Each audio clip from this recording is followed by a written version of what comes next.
There's like 15 different fires and processes that aren't built. They all seem important and they're all screaming at me. Do you have a mental shortcut how to prioritize where to attack first in their SOP building journey? I think that's all paralysis by analysis. That's not the answer I was expecting.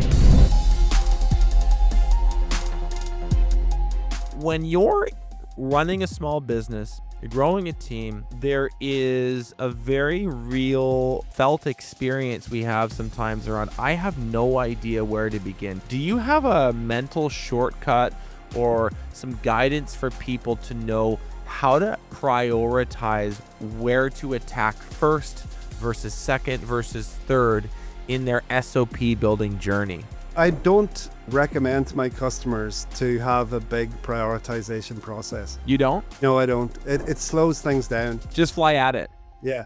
Whatever the problem is today where you need an SOP, fix that. That's a great approach. So even in a very small business, like I have one, as well as my software business, I have a small manufacturing company, 8 people. Where we went with that, and I know this is how the vast majority of our Gembadox customers go because most of them listen to me, is that we just make a simple target. Like at the beginning, it was let's do 5 each a week. We want 5 SOPs from everybody minimum. Some people went way higher than that. We solved the problems we had in front of us. And even a small business like that now, we've got about 380 SOPs in that business.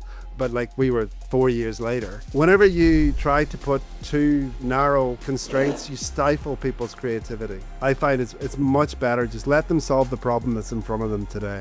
That's a much better approach. That's not the answer I was expecting. To be honest, I thought you'd say, well, there's this whole system where we prioritize these things versus those things. And there could be a very kind of like management consulty answer to this, which is we have to think about, these needs, and this is situation critical. This is a B priority. This is a C priority. You think all of that's kind of a waste? I think that's all paralysis by analysis. Just do it. One of our star customers in Michigan, they did 1,000 SOPs in 4 months with a team of 47 people in manufacturing, and seriously useful as well. Not like wallpaper. Oh, let's just get 1,000 so we can put the milestone there. No, they just went on and did it, and they learned as they went. And that's the key thing here when we're talking about lean. I often argue lean spelt wrong. It's missing an R because really that's what it's about.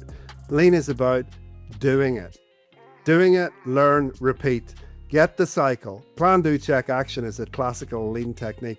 Plan, do, check, act, repeat. And make that cycle as short and just learn. And don't cry about it when we made a mistake. That's where the respect for people comes in. We're not going to shoot people when things don't go our way. We're there to be process focused and not attack our people. Attack the process, not the person, is another lean phrase we use a lot. It's fundamental to this system and this whole approach.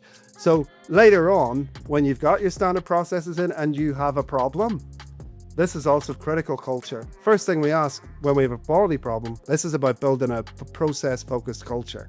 Do we have a process? Yes, no. If it's no, well, we need a process then, don't we? Because we lack a clarity.